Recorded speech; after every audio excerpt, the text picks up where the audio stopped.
My name's Ian Carter, and we live in Yarm, in Stockton, Cleveland.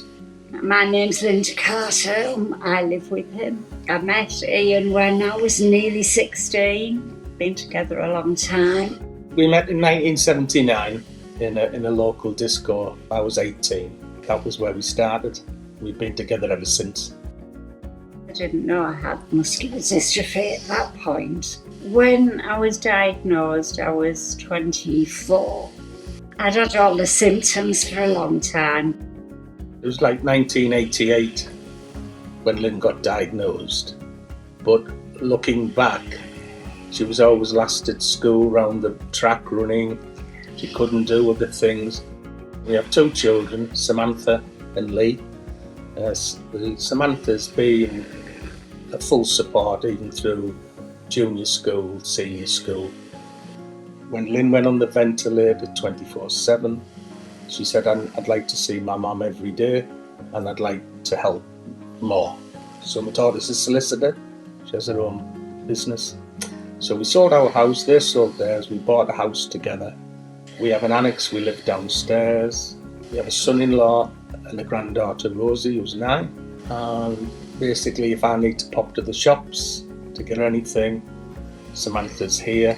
She's trained like me on the trackies, on everything of Lynn. She's done all the training. So basically she mirrors me if I'm not in the house or not near Lynn.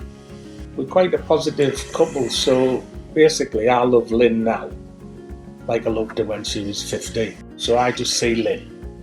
Yes, there's pipes all over, but in the sense we're like any couple, we've had our ups and downs. I've always said I'm happy with my life, and I still say that.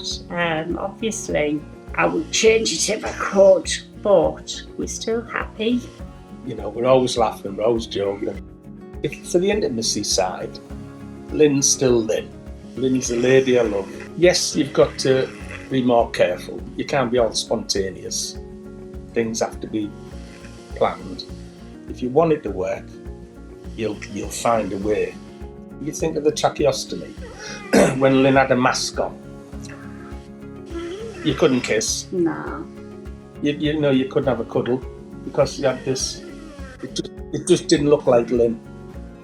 Always remember to be the husband or the wife, not the carer. So I think when you lose that, it's a different relationship altogether. So you've always got to think, I'm the husband or vice versa, I'm the wife.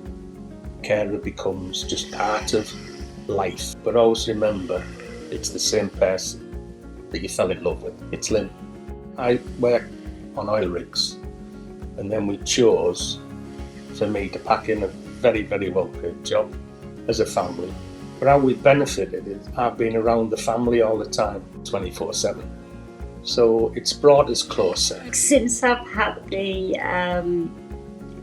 all the bits that I've got added on my body, trust is a big issue, or was. It's not so much now, but it was when I was younger.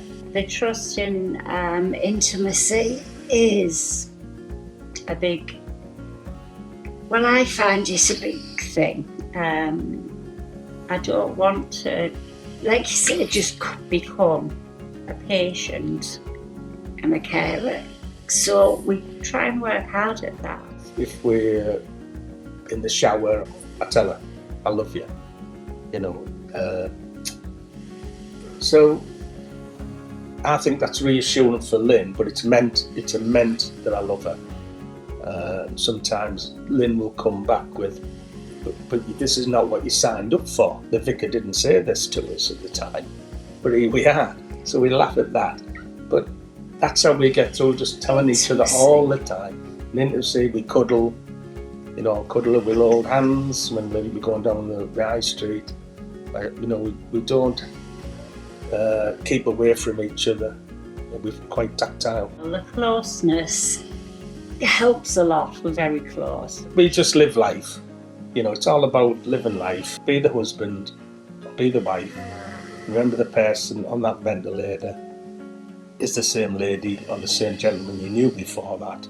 and all that's doing. The ventilator is just making you have a longer life with together.